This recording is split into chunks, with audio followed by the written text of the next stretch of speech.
اعوذ باللہ من الشیطان الرجیم بسم اللہ الرحمن الرحیم۔ عمر، میں 2 سال بعد اپنے گھر آیا ہوں اور میں اپنی بیوی کو حاملہ پاتا ہوں، اور میں نے اپنی بیوی سے سوال کیا، خوشی سے اپنی بیوی کے پاس 2 سال کے بعد آیا تھا، خوشی سے، مسرت سے، لیکن اس کی حالت دیکھی، حالت حمل میں ہے تو ساری خوشی کافور ہو گئی، اور دل میں غم نے جگہ لے لی کہ 2 سال تو میں آیا نہیں، یہ میری بیوی حاملہ کیسے ہے؟ جب میں نے عمر اس سے استفسار کیا تو وہ کہنے لگی، اللہ کی قسم میرے پیٹ میں جو حمل ہے تو ہی اس کا باپ ہے۔ اب مجھے بتلائیے، 2 سال تو میں نے اس کو چھوا نہیں، ٹچ نہیں کیا، 2 سال بعد میں سفر سے آیا ہوں، وہ حاملہ ہے اور اس بچے کی نسبت بھی میری طرف کرتی ہے، اب میں کیا کروں؟ یہ صحیح اثر کے ساتھ، صحیح سندوں کے ساتھ جو حدیث یا اثار موجود ہوتے ہیں، منکرین حدیث ان کا بھی انکار کر دیتے ہیں، اور اللہ کی حکمت بھی اتنی عظیم ہے اس باب کے اندر کہ جس حدیث کا، جس اثر کا انکار کیا جاتا ہے اس سے ملتی جلتی آیت اللہ نے قرآن پاک میں نازل کی ہوتی ہے۔ جیسے آدم کی عمر کے حوالے سے منکرین حدیث نے انکار کر دیا، 1000 برس عمر کیسے ہو سکتی ہے؟ تو قرآن پاک میں اللہ نے نوح کی عمر 950 برس بیان کر دی وغیرہ۔ یعنی جس حدیث کا انکار ہوتا ہے اس سے ملتی جلتی آیت بھی، اس سے ملتا جلتا واقعہ بھی قرآن پاک میں موجود ہوتا ہے۔ اب حضرت عمر نے مشورہ کیا اور ارادہ کیا اس عورت کو رجم کرنے کا، اور حکم دیا اس عورت کو رجم کر دیا جائے۔ کون حکم دے رہا؟ خلیفۃ المسلمین۔ کون حکم دے رہا؟ امیر المومنین۔ کون حکم دے رہا؟ حضرت عمر، جن کے علم و فضل کے دنیا کے سارے امتی قائل ہیں۔ پاس ہی معاذ ابن جبل بیٹھے ہیں، کہا عمر میں آپ کے فیصلے کو چیلنج کرتا ہوں، میں آپ کا فیصلہ نہیں مانتا، آپ اپنی اصلاح کریں۔ کون کہہ رہا ہے؟ ایک رتبے میں، مقام میں کم درجے کا صحابی اعلیٰ درجے کے صحابی کو ٹوک رہا ہے۔ وجہ کیا؟ وجہ اس کے بعد دلیل ہے، یہ نہیں ہے کہ میں تیرے سے بڑا عالم ہوں، سب کو پتا عمر بڑے عالم ہیں۔ جس طرح عثمان قرآن کے قاری تھے لیکن حضرت علی نے آ کے ٹوک دیا، اسی طرح یہاں پہ معاذ ابن جبل حضرت عمر کو ٹوک رہے ہیں۔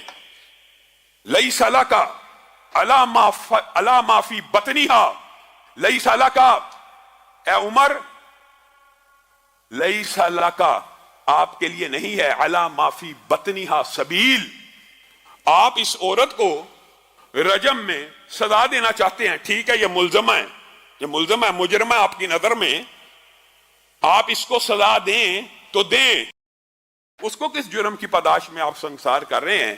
رسول اللہ کے دور میں بھی ایسے واقعات ہوئے تھے، شبیبہ غامدی آئی تھی، رسول اللہ نے وضع حمل کا انتظار کیا تھا، سزا لاگو کرنے سے پہلے وضع حمل کا انتظار کیا تھا، کیونکہ پیٹ میں جو بچہ وہ بھی ایک جان ہے۔ ہمارے معاشرے میں بھی یہ غلط العام مشہور ہے، جی بچہ پیٹ میں ہو، ڈاکٹر بتا دیتے ہیں اس کا برین ابھی پورا نہیں بنا، اس کے اعضاء ابھی پورے نہیں بنے، علماء نے جی، بعض علماء نے فتوے دیے ہیں جی اس کو ابارشن کر دیا جائے، اس کو قتل کر دیا جائے، اس کو ابارٹ کرنا جائز ہے۔ یہ آپ لوگوں نے خود کہانی بنائی ہوئی ہے، کسی عالم کا یہ فتویٰ موجود نہیں ہے، اور اگر موجود بھی ہے قرآن و سنت کے خلاف ہے۔ وجہ یہ ہے، زمین کے اوپر آنے کے بعد، دھرتی کی پشت کے اوپر بچہ جننے کے بعد بھی یہاں پہ کئی بزرگ ہیں جو معذور ہیں، کئی نوجوان ہیں جو معذور ہیں، کئی بزرگ ہیں جن کا دماغ کام نہیں کرتا۔ کیا کسی عالم دین نے یہ فتویٰ دیا جو بیمار ہے اس کو قتل کر دو؟ جس طرح دھرتی کی پشت کے اوپر کوئی بیمار ہے اس کا قتل کرنا حرام ہے، اسی طرح ماں کے پیٹ میں بچہ بیمار ہے اس کا قتل کرنا بھی حرام ہے۔ یا آپ کو کسی نے مغالطہ ڈال دیا ہے کہ بیمار بچے کو قتل کر دیا جائے۔ کیوں کیا جائے؟ اگر بیماروں کا قتل جائز ہے تو پھر بوڑھوں کو بھی کر دو، پھر جن جن کی یاداشت چلی گئی ہے سب کو قتل کر دو، جو نوجوان معذور ہو گئے ان کو قتل کر دو۔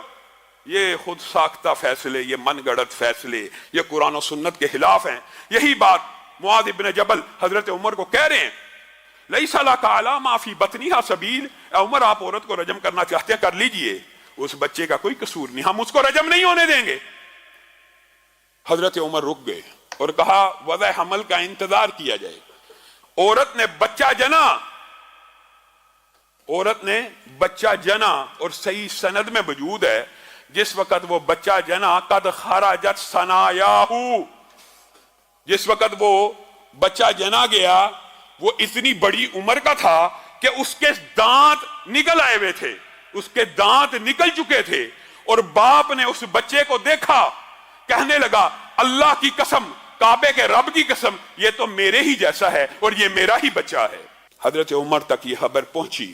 یہ ہے وہ حدیث، یہ ہے وہ مقام جس وقت حضرت عمر نے کہا تھا ماؤں نے معاذ ابن جبل جیسے بچے جننا بند کر دیے ہیں، لولا معاذ لہلک عمر، اگر معاذ نہ ہوتے تو آج عمر اس عورت کو بے گناہ سنسار کرنے کے جرم میں ہلاک ہو چکا ہوتا۔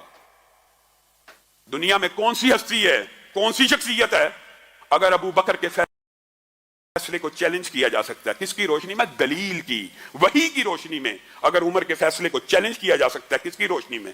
یہ نہیں فلاں نے کہا ہے، فلاں نے کہا ہے، معاذ ابن جبل نے کہا تو چیلنج ہو جائے گا، عبداللہ ابن عباس نے کہا تو چیلنج ہو جائے گا، نہیں، دلیل کی روشنی میں۔ کائنات میں کوئی امتی ایسا نہیں ہے جس کے قول کو، جس کے فعل کو، جس کے عمل کو چیلنج نہ کیا جا سکے۔